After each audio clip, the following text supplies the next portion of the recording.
محمد وعلى آل سيدنا محمد. قال رب اشرح لي صدري ويسر لي أمري واحلل عقدة من لساني يفقه قولي. سبحانك لا علم لنا إلا ما علمتنا إنك أنت العليم الحكيم ولا حول ولا قوة إلا بالله العلي العظيم. اللهم يسر ولا تعسر اللهم تمم بالخير اللهم أمين. أما بعد.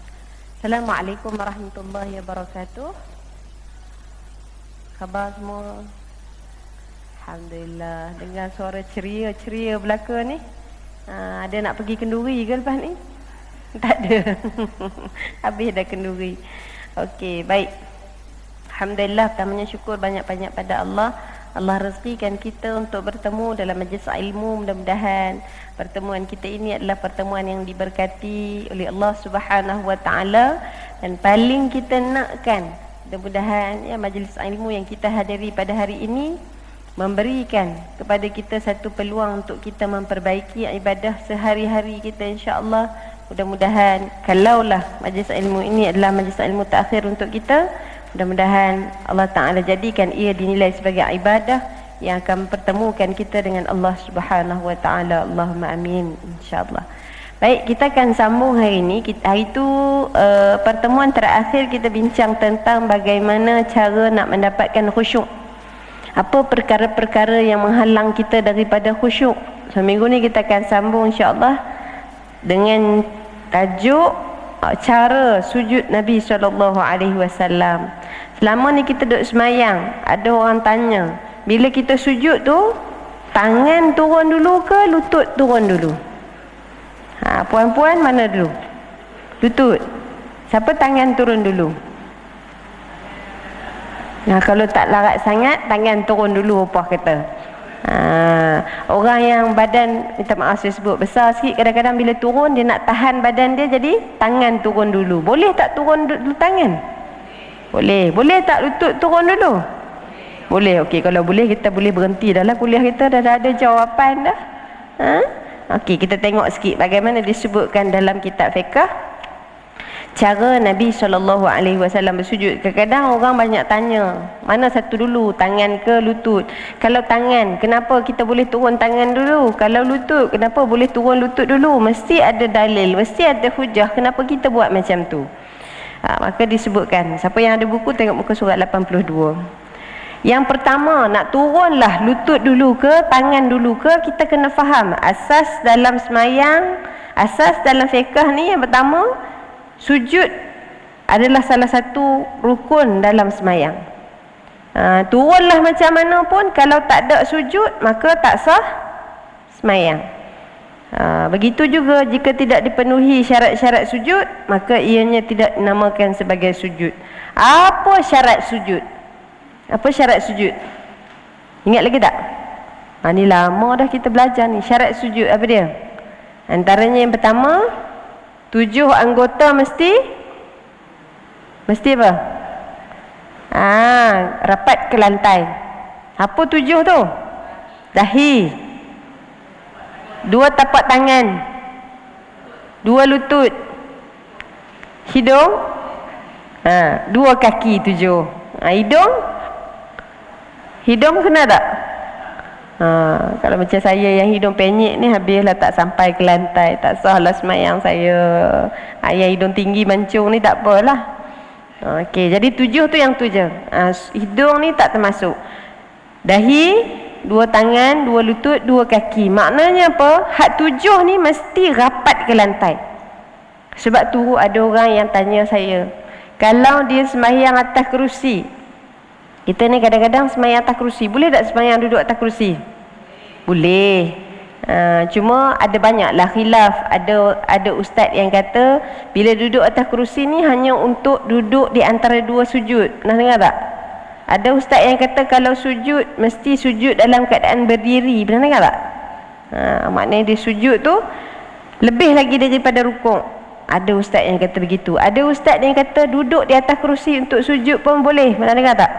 Jadi ada macam-macam cara pengamalan. Itu kita panggil bab solat duduk untuk orang yang sakit. Sakit apa? Tak kisahlah sakit apa pun. Sakit lutut ke, duduk di hospital ke, semayang duduk ni, tu nanti kita akan bincang dalam bab untuk solat orang sakit.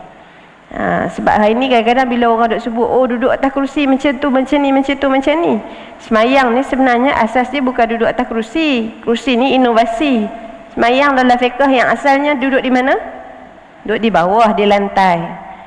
Sama ada duduk seperti duduk iftirash, ingat lagi tak? Duduk iftirash duduk macam mana? Antara dua sujud. Duduk tahiyat akhir dia panggil duduk apa? Ingat lagi tak? Kat Norma kunci pintu. Siapa tak boleh jawab, tak boleh balik hari ni. Duduk di bawah kita panggil apa? Ni kita duduk tahiyat akhir, punggung kita kena lantai. Itu duduk apa tu? Tahiyat. Memanglah duduk tahiyat. Duduk dia ada nama dia. Duduk tawarruk. Tawarruk ni maknanya apa? Punggung kita duduk atas lantai. Kalau dalam mazhab Syafi'i, tahiyat akhir kita duduk begitu. Satu lagi duduk, namanya duduk bersila. Boleh tak semayang dalam keadaan duduk bersila? Boleh. Tu ada 3 cara. Duduk antara 2 sujud, duduk seperti tahiyat akhir, duduk seperti duduk bersila. 3 keadaan. Jadi tu nanti kita bincang panjang dalam bab semayang duduk nanti, insya-Allah, semayang bagi orang sakit. Baik. Maka syarat dia yang tu mesti dipenuhi. Termasuk tadi soalan saya. Ada satu jemaah dia sebut dengan saya, dia kata dia semayang duduk atas kerusi. Jadi bila duduk atas kerusi, bila time nak sujud, dia tanya dengan saya, tangan dia patutnya duduk di mana? Biasa normal praktis kita letak tangan ni atas paha lah, betul tak? Jadi bila nak sujud, duduk atas paha. Jadi dia kata, boleh tak saya nak tangan saya tu macam gini? Maknanya bila sujud tu, tangan dia tu sejajar dengan telinga. Boleh tak? Tak boleh. Sebab apa? Tangan tak boleh tergantung ni. Kecuali kalau depan ni ada meja. Kalau depan ni ada meja, tangan dia rapat ke ada lantai ni, boleh macam gitu. Tapi kalau kita biar hanging, tergantung macam tu, boleh tak? Tak boleh. Sebab dia masuk dalam syarat sah. Ya? Baik, kemudian pensyariatan sujud telah sabit di dalam Al-Quran. Allah Subhanahu wa taala sebut dalam surah Al-Hajj. Baru-baru ni sahabat-sahabat kita masih lagi duduk di tanah suci menunaikan ibadah haji. Ni ada satu surah ni Allah Taala cerita tentang haji. Apa kata Allah? Ya ayyuhallazina amanu ruk'u wasjudu wa'budu rabbakum waf'alul khaira la'allakum tuflihun. Wahai orang-orang yang beriman, rukuklah serta sujudlah, yakni mengerjakan sembahyang, dan beribadatlah kepada Tuhan kamu dengan mentauhidkannya, serta kerjakanlah amal-amal kebajikan supaya kamu berjaya di dunia dan akhirat. Nak berjaya dunia akhirat, ayat ni kata apa? Jaga sembahyang. Ada orang ustazah dia tak sembahyang pun tapi dia berjaya juga di dunia, ada tak? Ada, ramai. Ada orang tak sembahyang pun tapi kaya sekaya-kayanya, ada tak? Ada. Kenapa macam tu? Tu dia panggil apa? Istidraj. Istidraj bukan istihadah. Istihadah tu darah orang perempuan. Kadang-kadang istilah ni macam-macam ya. Istidraj ni maknanya apa? Allah bagi nikmat kat dia, akhirnya dengan nikmat tu dia jauh daripada Allah. Ni kita takut sangat-sangat ni. Sebab tu hari ni kita bersyukur, alhamdulillah, walaupun kita tak kaya tapi alhamdulillah boleh datang majlis ilmu. Walaupun kita tak kaya sangat tapi alhamdulillah Allah bagi kita kesihatan yang baik. Tu kalau nak bersyukur banyak sangatlah. Ya. Baik. Tengok muka surat sebelah. Disebutkan dalam satu hadis riwayat Al-Bukhari, dia kata Nabi SAW masuk ke dalam masjid. Kemudian bila Nabi dah masuk lagi satu orang laki-laki. Orang laki-laki ni dia semayang. Nabi tengok dia semayang, Nabi sebut kepada dia, semayang awak tak sah. Nabi suruh dia semayang balik. Kemudian dia semayang, Nabi tegur lagi, tak sah. Dia semayang lagi, sampailah 3 kali. Bila dah 3 kali, laki tadi pun mai jumpa dengan Nabi dan dia kata, macam mana semayang yang betul? Maka Nabi SAW pun ajar kepada dia. Dan disebutkan oleh Nabi dalam hadis ni, Nabi kata macam mana? Nabi ajar dia cara semayang, kemudian bila lepas sujud, Nabi kata, summa sujud hatta tatma'inna sajidan. Bila sujud tu, sujudlah dalam keadaan tomak ninah.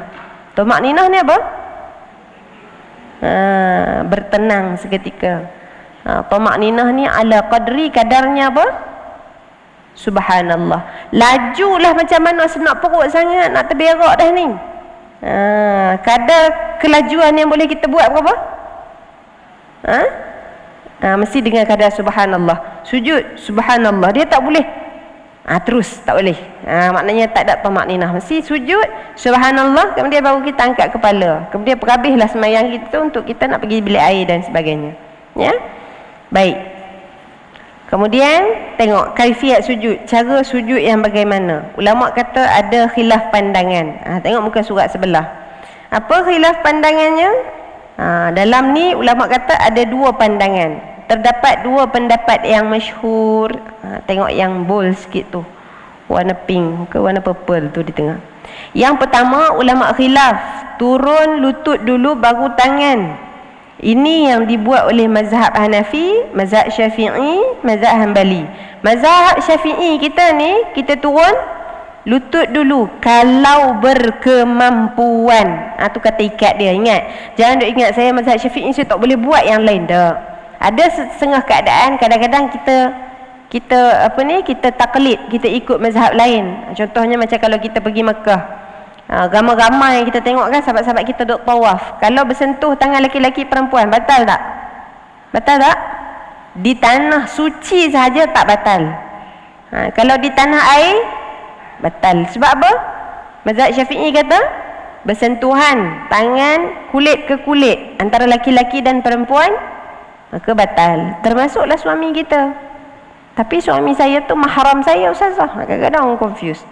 Kalau sentuh dengan orang yang bukan mahram saya boleh terima, tapi suami saya tu mahram saya. Macam mana kita nak jelas? Suami ni mahram apa? Mahram yang sementara. Kalau berpisah, tak ada dah lah. Tu dia panggil nanti dia akan jadi ajnabi. Ya? Okey, baik. Yang pertama, turun tangan, turun lutut dulu. Dan yang kedua, orang yang turun tangan dulu. Ni, turun tangan dulu barulah lutut. Ini ada juga dipakai dalam mazhab Maliki. Jadi disebut juga oleh Imam Al-Auza'i, dan ini juga salah satu daripada pendapat Imam Ahmad bin Hanbal rahimahullah. Baik, mari kita tengok pasal apa ulama sebut pandangan yang pertama turun lutut dulu baru turun tangan.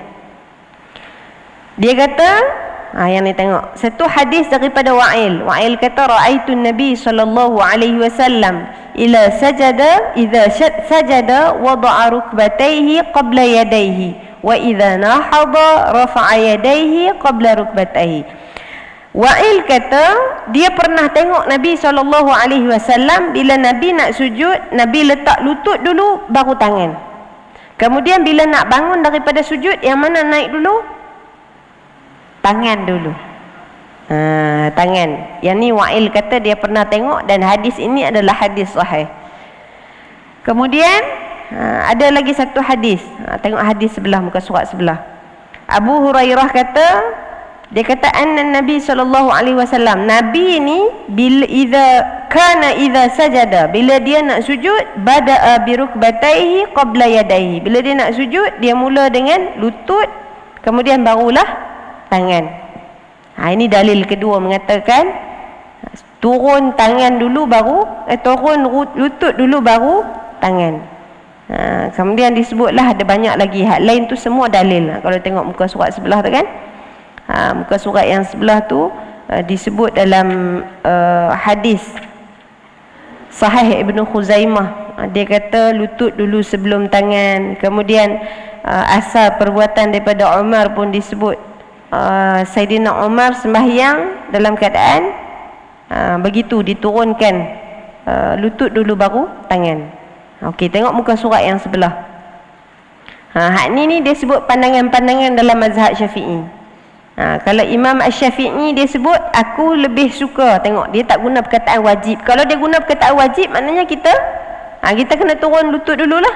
Tapi dia kata aku lebih suka untuk memulakan solat dengan bertakbir, kemudian turun untuk sujud, dan menjadikan anggota pertama yang mencecah tanah adalah kedua lutut, kemudian barulah kedua tangan, kemudian barulah muka.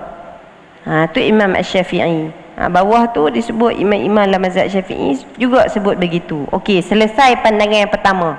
Maknanya selama ni kita sujud turun lutut dulu, inilah dalil dia. Kita tengok pula yang ulama kata boleh turun tangan dulu. Okey, boleh turun tangan dulu, dia refer kepada hadis yang mana? Kita tengok hadis yang muka surat sebelah 89. Kalau hadis yang pertama tu muka surat 88 tu panjang perbahasan dia. Cuma perbahasan tadi ada yang kata hadis ni sahih, ada yang kata hadis ni tak sahih. So kita tengok yang kedua, muka surat 89. Ibnu Umar, ni namanya Abdullah bin Umar radhiyallahu anhuma.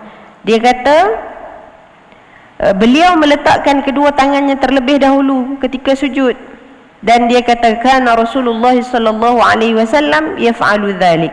Anak kepada Saidina Umar bila nak semayang dia turun tangan dulu.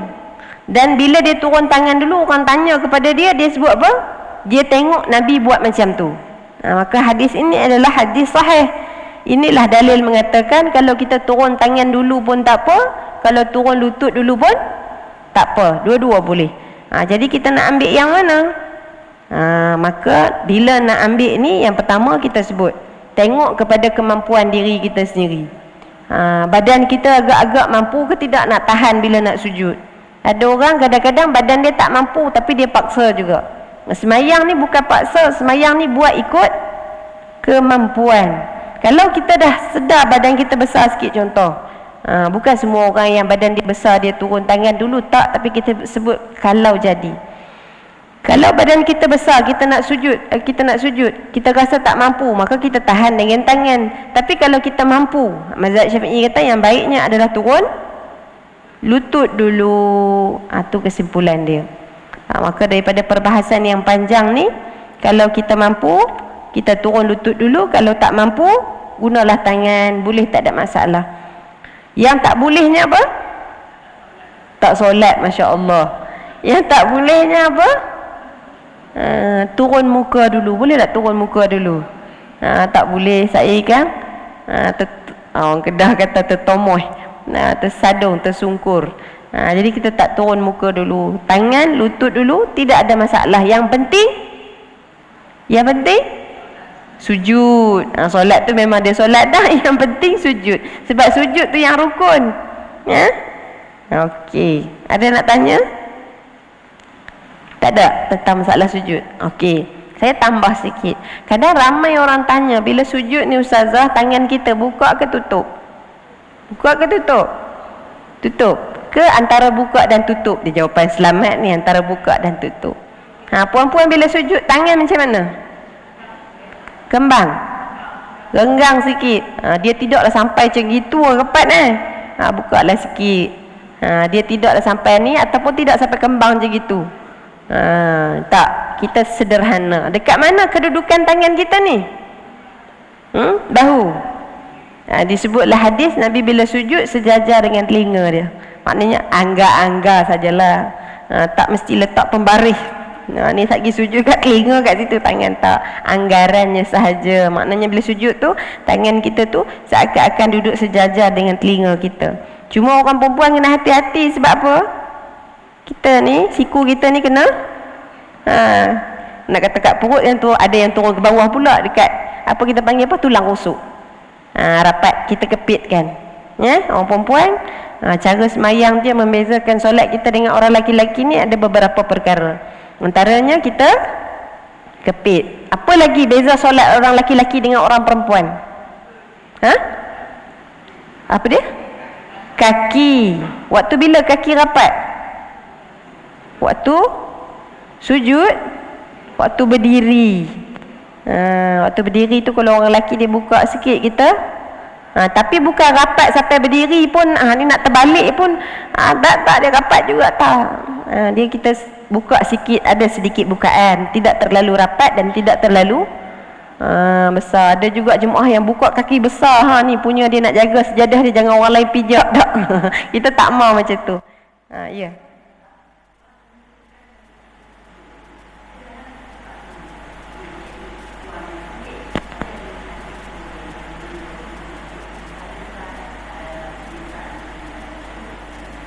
Okey, sujud ni kalau ruang sempit tak sempit, yang penting 7 anggota syarat sah tadi mesti sampai ke lantai, tu je.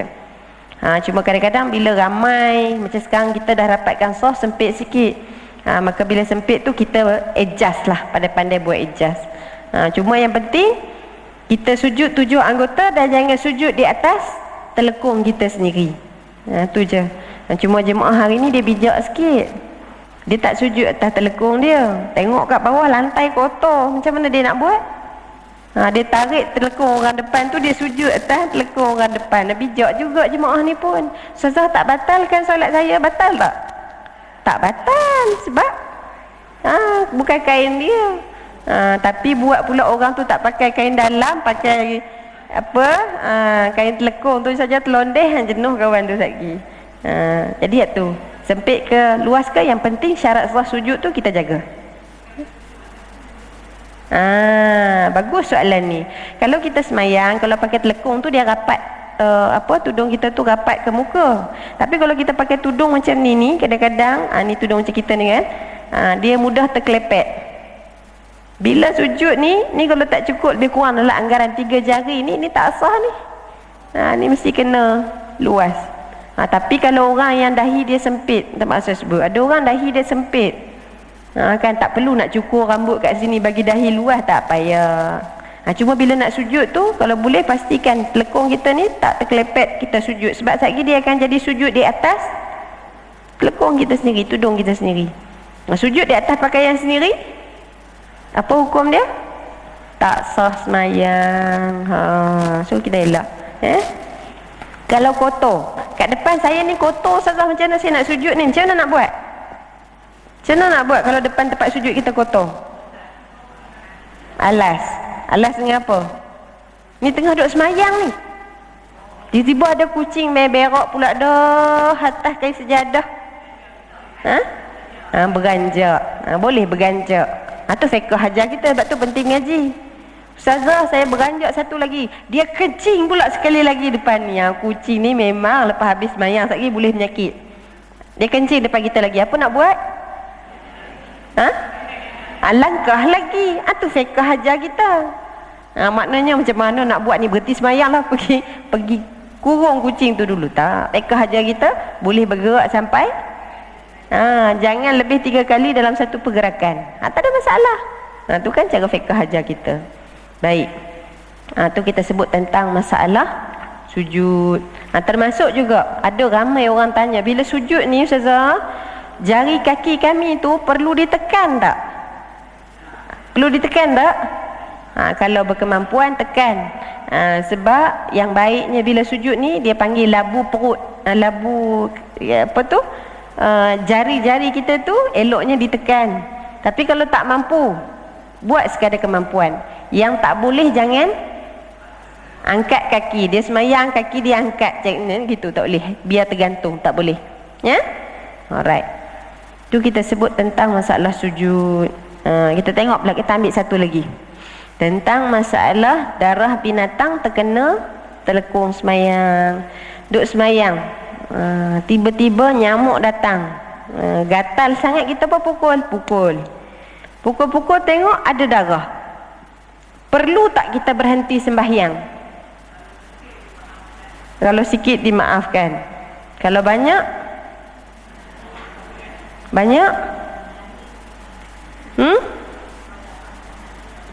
kalau darah tu mengalir, okey. Kat rumah kita boleh bubar dah kelas pengajian fiqh kita ni. Semua dah pandai dah, alhamdulillah. Itu secara asas dia. Mari kita tengok macam mana ulama ajar kita. Yang pertama, ulama sebut, kalau kita tengok kitab Majmu' Syarah Al-Muhazzab, ini kitab Imam An-Nawawi. Imam Nawawi sebut darah manusia ini termasuk dalam perkara yang najis bila dia keluar daripada tubuh badan kita. Selama dia duduk dalam urat-urat kita ni, panggil najis lagi? Tak lagi. Sekali terhiris, terkeluar ataupun keluarlah melalui jalan apa pun, bila keluar daripada badan maka namanya najis. Apa dalil dia? Dalil dia di bawah tu disebutkan. Asma' satu ketika seorang perempuan, dia kata seorang perempuan datang jumpa dengan Nabi dan dia bagi tahu dengan Nabi, ya Rasulullah, salah seorang daripada kami ni baju dia terkena darah haid, apa patut dia buat? Nabi kata apa? Nabi kata tahuttuhu, kikis dan gosok. Kalau kita ni tonyoh lah darah tu kan. Gosok dengan air lalu siramlah, kemudian kamu boleh solat dengan pakaian tu. Maknanya dibasuh bahagian yang kena darah tadi. Baik, cuma yang datang persoalan adalah darah yang sikit ataupun banyak. Sebab kalau nyamuk sikit ke banyak? Sikit je biasanya kan. Dia sama. Nyamuk lagi, kutu lagi, binatang apa lagi berdarah? Pijat. Apa pijat ada darah? Apa pijat? Lagi yang hitam tu apa dia nama dia? Yang hitam kecil tu. Ada orang panggil kutu babi. Apa benda tu? Kalau Kedah panggil tepirah. Apa dia orang KL panggil ni? Warna hitam tu. Kalau dia cengkam tu dalam sampai kalau cabut je binatang tu, dia akan jadi gatal, berkudis. Kutu babi tu apa orang panggil sini? Pijat dia bukan pijat, saya rasa dia panggil apa?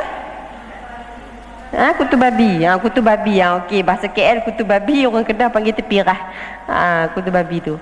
Dia kecil je kutu babi ni. Tapi kalau dia sekali sepit, nak keluar dia tu payah. Dah keluar tu kadang-kadang ada kaki dia lekat kat dalam kulit kita, gatal ya Allah. Setahun tak boleh hilang gatal dia tu. Ni siapa-siapa yang dulu kecil-kecil dia main hutan tu, dia tahulah tu. Jadi ni sama. Maknanya binatang-binatang yang kalau dia berdarah, terkena di pakaian ataupun melekat di celah-celah jari, maka Imam Nawawi kata hukum dia kalau banyak macam yang tadi puan-puan sebut, dia jadi najis. Tapi kalau sikit, dimaafkan. Cuma sikit banyak ni macam mana kita tentukan? Ada orang kata ni sikit, ada orang kata itu bukan sikit, tu banyak. Macam mana ditentukan? Imam An-Nawawi kata tidak ada disebut dalam kitab fiqh sikit dia tu kadar dia banyak mana. Jadi dia kata sikit dan banyak itu ditentukan dengan cara uruf ataupun adat kita ni.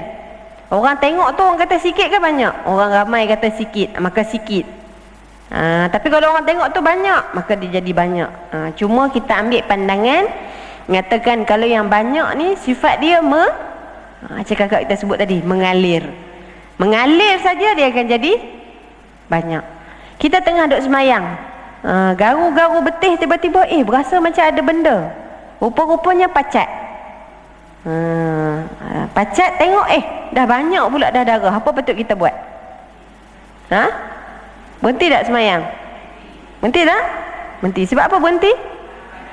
Bab darah banyak. Jadi apa nak dibuat? Kena pergi cuci dulu, kemudian mayang. Soalan dia, saya dah letak dah kapas, tapi darah masih banyak. Apa nak buat? Balut. Balut dah. Lepas tu masih lagi berdarah. Asalkan dia tak mengalir. Jangan duk pergi kerat pula kaki tu, berdarah sangat kerat kaki. Marah ke pacat kaki kerat. Asalkan dia tidak mengalir. Kita pasang dulu, sama ada handy plus ke ataupun kita letak kapas, dia dah tak mengalir dah, maka semayang. Kalaulah darah tu banyak contohnya.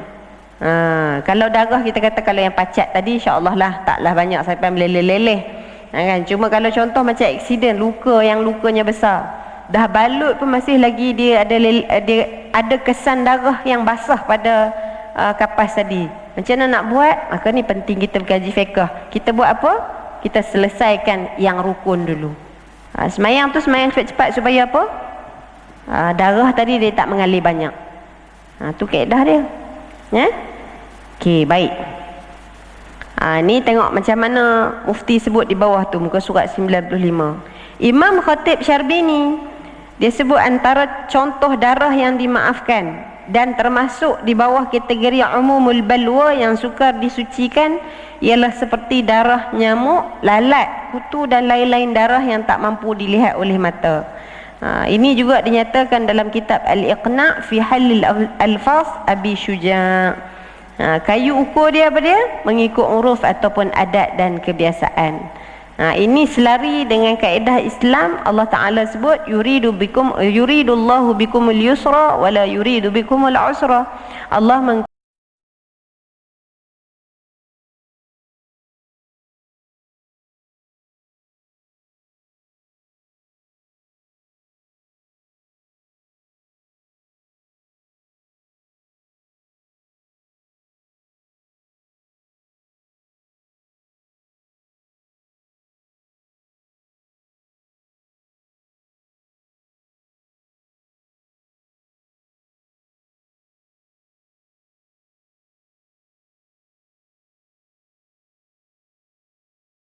bagi kamu memperoleh kemudahan dan Allah tidak mengkehendaki kamu menanggung kesukaran. Maka kalau nyamuk ada, gatal nyamuk tu kita pukul, maka tidak ada masalah, dimaafkan. Ya? Apa makna umumul balwa ni? Pernah dengar tak kalimah umumul balwa? Umumul balwa ni najis-najis yang dimaafkan. Contohnya apa? Ni kita datang sini, kita pakai jubah dengan kain kita ni, labuh tak? Labuh. Jadi kita daripada kereta tadi nak jalan masuk sini, jubah kita tu kena tak dekat lantai? Kena. Dekat lantai tu kita tahu tak ada najis tak najis apa? Tak tahu. Boleh jadi ada apa? Kucing pernah berak depan masjid contoh.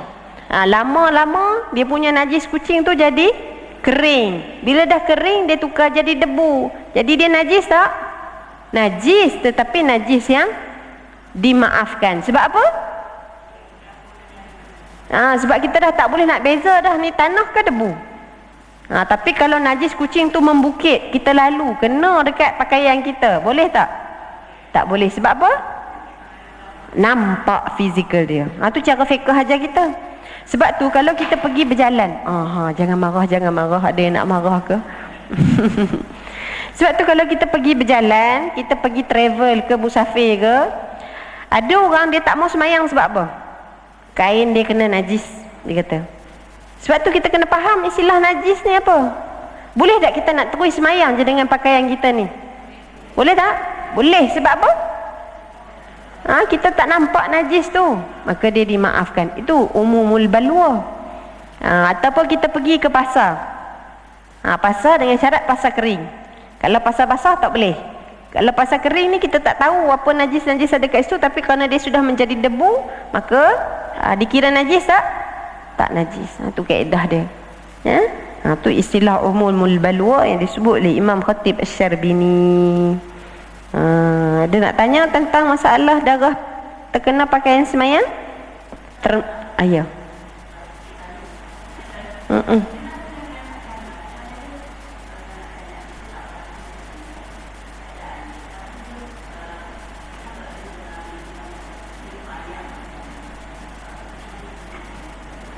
Anak-anak yang pakai pampers.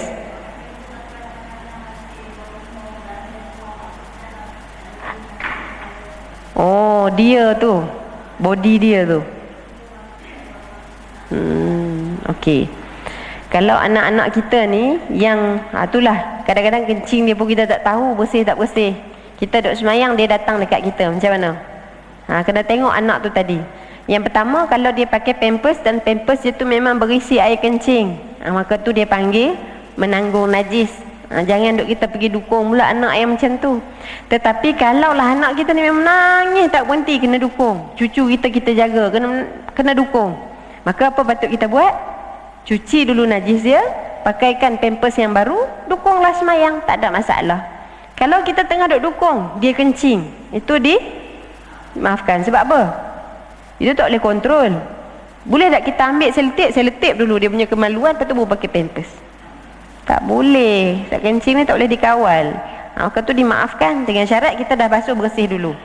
Tapi kalau dia duk pergi keluar, contoh tak pakai pampers lah, dia pergi keluar berlari tak pakai kasut, keluar masuk, balik kepada asas umumul balwa tadi. Kita nampak ke tidak najis tu? Kalau nampak, najis. Kalau tak nampak, tidak dikira sebagai najis. Tu kaedah dia. Ya?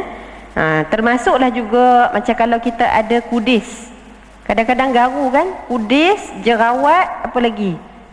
Kuping-kuping tu. Kalau kita garu, lukanya mengalir, itu najis. Tapi kalau sikit je, kalau sikit je dia jadi naik darah sikit je, itu dimaafkan.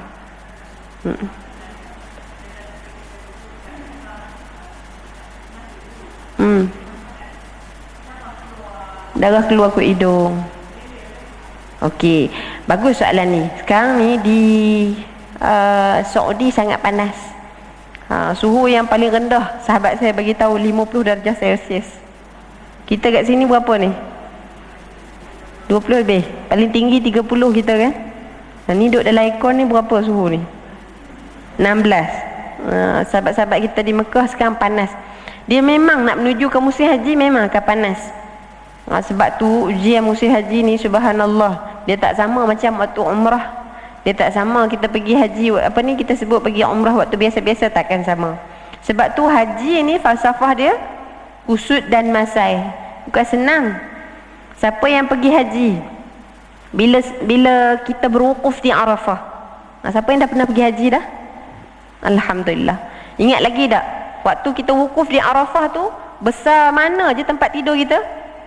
Kecil. Nak melunjuk kaki pun tak boleh. Tidur kita tu mengikut. Sebab apa? Sempit, ramai. Cuma rezeki jemaah tahun ni siap dapat tilam lagi. Dia rezeki masing-masing. Sebab tu yang tak pergi haji lagi jangan bimbang. Doa banyak-banyak supaya Allah aturkan untuk kita. Sahabat-sahabat yang pergi tahun ni pun dia tak sangka tabung haji boleh sediakan tilam lagi untuk dia. Dulu mana ada tilam? Tidur atas. Itulah. Dia lapik sejadah banyak-banyak, dia tidur. Dia letak alas dengan beg yang bawa, beg tangan, carry bag tu, tidur kat situ lah dulu. Tapi tak apalah, adalah pahala dia. Cuma hari ni rezeki orang-orang macam tu. Jadi kadang-kadang bila pergi haji ni, itulah antara ujian-ujiannya. Bila terlalu panas, hidung kita ni akan mengalir darah. Maka bila mengalir darah, najis tak? Najis tak? Najis. Sebab apa? Ngalir. Jadi macam mana nak buat? Nak patah balik ke hotel jauh 1 kilo. Betul tak? Jadi macam mana nak buat?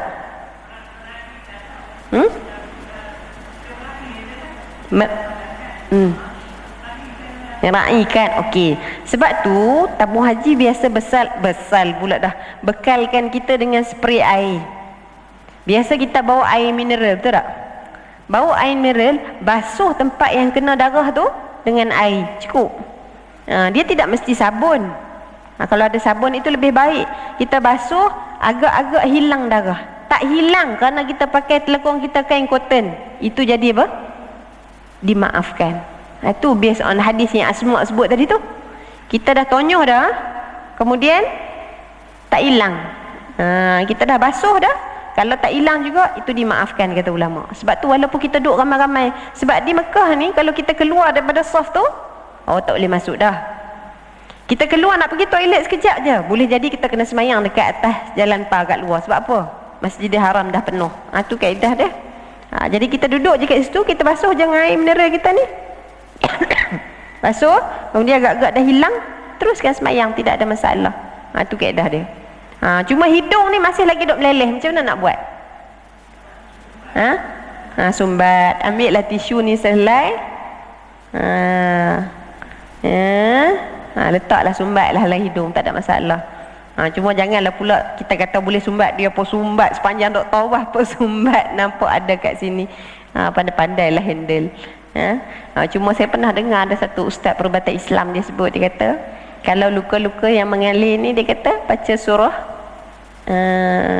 Al-Masad. Wallahu alam. Saya tak pernah try lah. Kalau perempuan nak balik try, cuba. Dia kata bila baca tabat yada abi lahabin wa tab, tekan dekat luka tu. Wallahu alam. Saya tak buat. Cuma ini petua-petua. Kalau jadilah. Kalau tak jadi jangan marah saya pula. Minggu depan dia main tuntut kat saya jenuh. Anda ni kita sebut petua.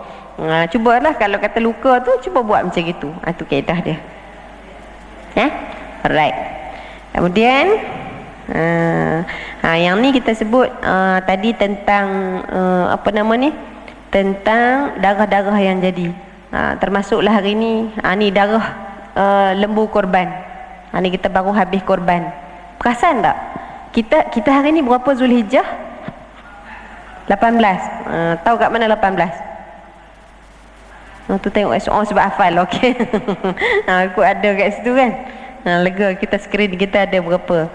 Kita hari ni 18 Zulhijjah. 18 Zulhijjah ni hari yang kita sebut hari yang ada sejarah. Pada 3 hari, 8, 9, 10. Perempuan tahu tak apa yang jadi pada 8 dan 9? 10 tu kita raya kan. 8 dengan 9 apa jadi? Pernah dengar tak hari Tarwiyah? Tahun ni kita hari Tarwiyah hari Jumaat. Ada yang puasa tak Tarwiyah? Ada. Apa makna Tarwiyah? Tarwiyah nak apa? Sudah dah puasa dah tarwiyah. Apa makna tarwiyah ni? Masa nak niat dah. Yang penting niat tarwiyah.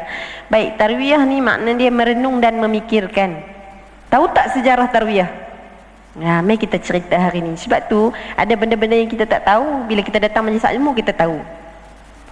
Pada 8 hari bulan jadinya peristiwa mimpi pertama Nabi Ibrahim alaihissalam, turun perintah Allah supaya disembelih anaknya Ismail. 8 hari bulan. Jadi bila turun mimpi yang pertama ni, dia duduk termenung, fikir. Tu tarwiyah tu makna dia merenung dan memikirkan. Termenung, betul ke? Dia tak sembelih lagi. Sampailah masuk hari 9 Zulhijjah. 9 Zulhijjah mimpi lagi. Mimpi kali kedua. Bila mimpi kali kedua ni apa dia buat? Dia tanya dengan anak dia. Tengok ni macam mana ni. Bila jada masalah ni, dia tanya kepada pandangan anak dia. Ni ayat Al-Quran Allah Ta'ala rakamkan. Allah Ta'ala sebut, falamma balagha ma'ahu as-sa'ya, bila Ismail tu dah besar, qala, Ibrahim kata, inni ara fil ya bunayya, wahai anakku, inni ara fil manami, malam tadi ayah mimpi an azbahuka, sembelih kau. Maza tara, dia kata kat anak dia, apa pandanganmu? Betul apa kata anak dia? Faf'al ma tu'mar satajiduni insyaallahu minas sabirin. Buatlah ayah, engkau akan mendapati aku termasuk dalam kalangan orang-orang yang sabar. Bila dia dengar macam tu, tadi macam duk fikir kan, dengar anak kata macam tu, maka Nabi Ismail rasa lebih lebih yakin. Tak goyah dah lah. Sebab apa? Dah anak kata macam tu. Bila dibuatnya sembelih Nabi Ismail pada 10 hari bulan. 8 mimpi, 9 mimpi, tanya anak, 10 hari bulan. Hari raya korban ataupun kita panggil Yaumun apa? Yaumun Nahar. Tu ada yang sebut tu, maknanya tahulah tu. Yaumun Nahar barulah disembelih anak tadi, kerana dia ikhlas, kerana dia buat kerana Allah Ta'ala, maka waktu disembelih itu digantikan anak tadi dengan qibas. Soalan saya, viral baru-baru ni, puan-puan tengok tak ada orang petikai? Apa jenis Tuhan perintah supaya bapa sembelih anak sendiri? Puan-puan baca tak? Tak sebut, mungkin ada yang baca, ada yang tak tahu. Tak apa, kita cerita. Ada satu orang perempuan ni, dia petikai, dia kata kenapa Tuhan suruh bapa dia ni sembelih anak dia? Tuhan jenis apa ni? Kita boleh petikai tak perintah Allah? Hatta dalam bab semayang, kalau kita tak nak semayang, kita kata tak, bukan nak kata tak apa, tak boleh juga, berdosa juga, tapi maknanya dia tak mau semayang, tak apa lagi. Malas semayang, tak apa lagi. Petikai tak, kenapa kena semayang, apa hukum dia? Kufur. Bukan takat berdosa dah, kufur. Sebab tu ada benda-benda kita panggil amrun ta'abudi, tak tanya dah. Allah suruh kita semayang, kita tanya kenapa kita kena semayang, kenapa kita itu ini sebagainya. Amrun ta'abudi ni maknanya kita tak tanya dah, sebab dia di luar pemikiran kita, tak boleh nak jawab pun. Contohnya kalau orang tanya kita tentang hari akhirat, boleh jawab tak? Tak boleh jawab, kita tak tahu benda-benda ghaibiyat. Sebab tu Islam ni terbina atas 2 perkara. Yang pertama dalil naqli, dan yang kedua dalil akli. Ada benda-benda logik akal. Kenapa kena tutup aurat? Sebab apa? Ni badan-badan kita ni boleh menaikkan syahwat orang. Itu dia panggil apa? Akli, logik akal. Tapi ada benda-benda yang naqli, tak boleh nak fikir. Ni perkara-perkara yang sam'iyat dan sebagainya. Dia panggil benda-benda ilmu wahyu ni. Maka sebab tu Islam terbina atas 2 perkara ni. Sebab tu kita jangan nak ikut logik akal kita je. Nak jawab kepada soalan yang perempuan tadi petikai, kenapa bapa dia disuruh untuk sembelih anaknya? Wahyu Allah Ta'ala dia hanya turun kepada Nabi. Soalan dia, kita Nabi ke? Tak. Jadi kalau malam kita mimpi, sembelihlah anakmu, sembelihlah anakmu, kita kena sembelih tak? Tak boleh sembelih lah. Sebab apa? Itu bukan wahyu. Sebab dia kata, kalau macam tu orang-orang yang dia panggil kena skizofrenia, kan, halusinasi tu. Adakah orang-orang ni perlu sembelih? Tak boleh sembelih sebab apa? Bukan wahyu. Wahyu ni habis dah Nabi. Habis Nabi Muhammad habis dah. Kita hari ni tak dapat dah wahyu. Kalau dia kata, oh saya dapat wahyu malam tadi. Tak ada. Tu panggil mimpi. Maka tak sama kita dengan Nabi, tak sama. Maka sebab tu kita jangan petikai. Jadi kita sebut pada 10 hari bulan Zulhijjah itu peristiwa penyembelihan Nabi Ismail, dan kerana ikhlasnya Nabi Ibrahim, Allah Ta'ala gantikan Nabi Ismail tadi dengan binatang namanya qibas. Itu sejarah kronologi dia. Bukan terus-terus 10 hari bulan dia sembelih dah. Ada start daripada 8, 9, 10. Seorang khatib dia sebut waktu khutbah hari raya. Dia kata pengorbanan yang dibuat oleh Nabi Ibrahim untuk kita pelajari. Hari raya korban bukan bermaksud kita korban binatang saja. Tapi hari raya korban, apa yang kita korban? Apa kita korban? Benda yang paling kita sayang. Apa yang kita paling sayang? Duit. Perempuan sayang tak duit perempuan? Sayang tak? Ada orang was-was nak jawab sayang kan? Salah. Jawab tak sayang pun salah juga. Sayang. Sebab apa? Sebab tu dalam Al-Quran banyak ayat Allah Ta'ala sebut wa yuhibbunal mala hubban jamma. Manusia ni suka sangat duit. Al-malu wal banuna zinatul hayatid dunya wal baqiyatus salihat. Allah Ta'ala sebut dalam surah Ali Imran, tak salah saya. Allah kata apa? Harta dan anak. Tengok Quran sebut dulu, harta dengan anak sayang yang mana? Ramai orang sayang harta dulu, baru dia sayang anak. Dua-dua ni jadi ujian, kata Allah Ta'ala. Maka sebab tu khutib tadi sebut, dia kata korbankan perkara yang kita paling sayang. Maka dia sebut kisah Nabi Ibrahim itu adalah sebenarnya kisah kita. Semua kita adalah Ibrahim, dan semua kita ada Ismail kita. Ismail Nabi Ibrahim adalah anak. Ismail kita apa? Ada orang mungkin anak, ada orang mungkin harta, ada orang mungkin ego dia, ada orang mungkin jawatan dia. Dia sayang sangat dengan ego dia. Dialah yang paling betul, suami dia semuanya salah. Maka bila datang Aidul Adha aja kita apa? Belajar untuk mengorbankan, belajar untuk melepaskan. Sayang sangat dekat duit kita, maka bila datang Aidul Adha, ambil sikit sebahagian untuk dibuatkan ibadah korban. Itu prinsip dia. Maka sebab tu hari ni kita ada lebih kurang dalam 12 bulan lagi nak bertemu dengan the next korban. Saya nak ajak puan-puan, ni di akhir kuliah kita ni, ramai orang dia tak boleh nak berkorban sebab apa? Dia gagal merancang korban dia. Ni saya sebut awal ni, tahun depan kita tengok. Ni ada ramai-ramai ni, ramai orang tak mampu nak buat korban sebab apa? Nak keluarkan 900 itu banyak sekali keluar. Kalau di sini berapa ratus? 800 sekali nak keluar memang banyak. Tapi kalau daripada bulan pertama ni, ni bulan Zulhijjah ni, kita dah simpan berapa ringgit nak dapat 900, 800 nanti? Sebulan tu dalam berapa ringgit? 70 kita kata, lebih kurang 70 ke 80. Bulan pertama simpan 80, letak dalam satu tabung. Bulan kedua sampailah cukup, nanti 12 bulan kita dah ada dah 800-900. Tak ganggu dah duit perbelanjaan yang lain. Sebab apa?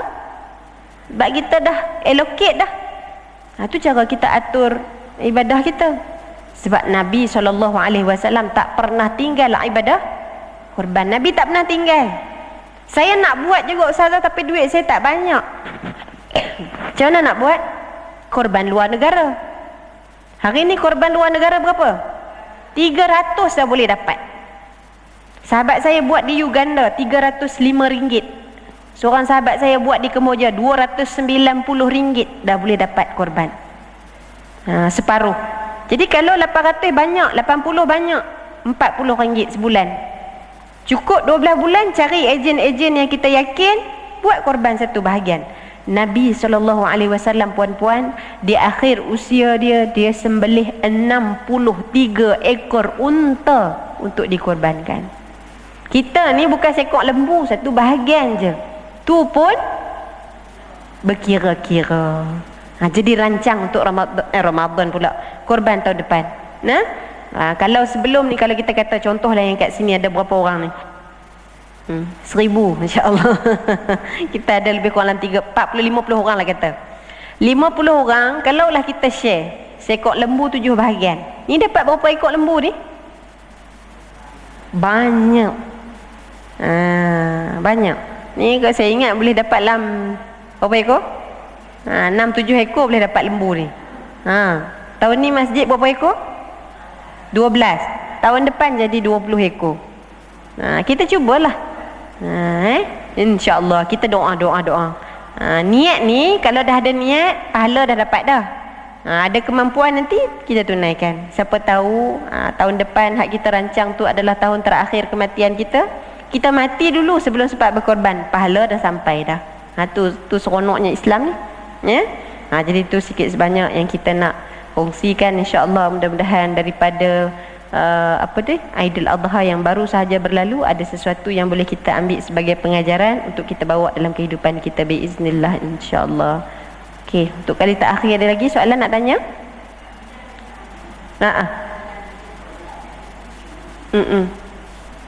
Okey, apa hukum bulu kucing? Apa hukum bulu kucing? Najis ke tak najis? Dalam mazhab Syafi'i kata tak najis. Sebab disebutkan dalam hadis, kucing ni binatang yang Nabi suka. Kita boleh kawal tak bulu dia daripada gugur? Tak boleh. Ada orang kata kucing ni bulu dia najis. Ya, ada pandangan mengatakan bulu kucing najis, tapi dalam mazhab Syafi'i yang mengatakan tidak najis. Maknanya kalau kucing tu mai duk berlingkar dekat kita, tak ada masalah pun. Tak perlu nak sepak kucing tu sampai duk semayang sepak kucing, tak payah. Biar je dia. Dia binatang yang disebut dia memang sifat dia suka duduk datang bermanja-manja dengan manusia. Jadi tak ada masalah. Tak batal semayang kita. Okey, jadi kalau ya.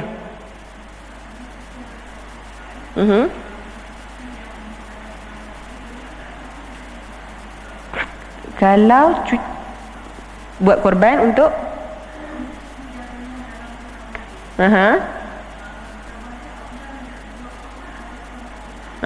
okey. Kalau cucu kita setahun lebih, kita boleh tak buat korban untuk dia, ataupun afdal buat akikah? Mana yang wajib? Kalau kita sebagai mak ayah, akikah dulu. Tapi kalau tuan punya badan, korban. Kalau diri kita sendiri, dulu mak ayah kita tak mampu nak buat korban kat kita, akikah pun tak buat. Jadi kalau kita waktu tu, Ustazah saya nak buat akikah ke saya nak buat korban? Korban kerana diri kita. Tapi kalau untuk ni, dia panggil apa? Untuk waris kita, korban ke akikah? Akikah dulu. Tapi kalau nak buat korban boleh tak? Boleh. Sebab apa? Dua-dua ibadah sunat, dua-dua boleh buat. Termasuklah kita pun. Kalau kita dah buat dah korban, cuma mak saya dulu tak mampu nak buat akikah kat saya, boleh tak saya akikah Ustazah? Boleh. Buatlah majlis akikah untuk siapa ni? Untuk saya lah. Cuma janganlah duk berendui pula kan. Tengok siapa dia naik berendui besar sangat tu, pelik pula orang tengok. Boleh, tak ada masalah. Sebab akikah tanggungjawab mak ayah, korban diri kita sendiri. Jadi itu sikit sebanyak yang kita nak kongsi hari ini, insya-Allah. Mudah-mudahan ada manfaat bersama yang boleh kita ambil. Jadi saya secukup sekadar tu. Barakallahu fikum wa fatahallahu alaikum jami'an. Astaghfirullahal azim li wa lakum. Assalamualaikum warahmatullahi wabarakatuh. A'udzubillahi minasyaitonir rajim. Bismillahirrahmanirrahim. Alhamdulillahi rabbil alamin, wassalatu wassalamu ala asyrafil anbiya'i wal mursalin wa ala alihi wa sahbihi ajma'in.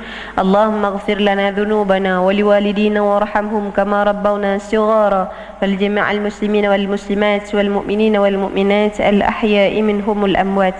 Ya Allah, di pagi yang penuh barakah ini, Ya Allah, dengan penuh kerendahan diri dan keikhlasan hati, kami tadahkan tangan kami ini, wahai Ya Allah, tangan yang pernah dan banyak melakukan dosa ini, Ya Allah. Sudilah kiranya Kau ampunkanlah dosa kami, Ya Allah. Ampunkanlah dosa kedua ibu bapa kami, ampunkanlah dosa pasangan kami, dan ampunkanlah dosa anak serta zuriat keturunan kami, Ya Allah. Ya Allah, bantulah kami untuk kami perbaiki diri kami, dan berikanlah kami kekuatan untuk kami perbaiki ahli keluarga kami, Ya Allah. Ya Allah, rezekikan kami nikmat solat di awal waktu ya Allah. Ringankan badan kami untuk kami bangun bertahajud berqiyamul lail untukmu ya Allah.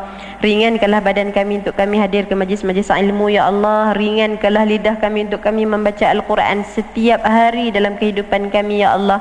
Ringankanlah tangan kami untuk kami memperbanyakkan sedekah ya Allah. Ya Allah, terimalah amal kami ya Allah. Terimalah kehadiran kami di masjid pada hari ini ya Allah. Terimalah solat dan puasa kami ya Allah, dan jadikanlah amal ini sebagai amal yang akan menemukan kami dengan Kau wahai Allah. Berikanlah kebaikan kepada kami dunia dan akhirat, dan rezekikanlah kami perakhiran yang baik dengan kesempatan untuk kami tuturkan kalimah la ilaha illallah wa anna Muhammadur Rasulullah, dan janganlah Kau singkap keaiban kami semasa atau sesudah kematian kami wahai Allah. Rabbana atina fid dunya hasanah wa fil akhirati hasanah wa qina adzaban nar. Sallallahu ala sayyidina Muhammad wa ala alihi wa sahbihi ajma'in. Subhana rabbika rabbil izzati amma yasifun wa salamun alal mursalin walhamdulillahi rabbil alamin. Taqabbalallahu minna wa minkum.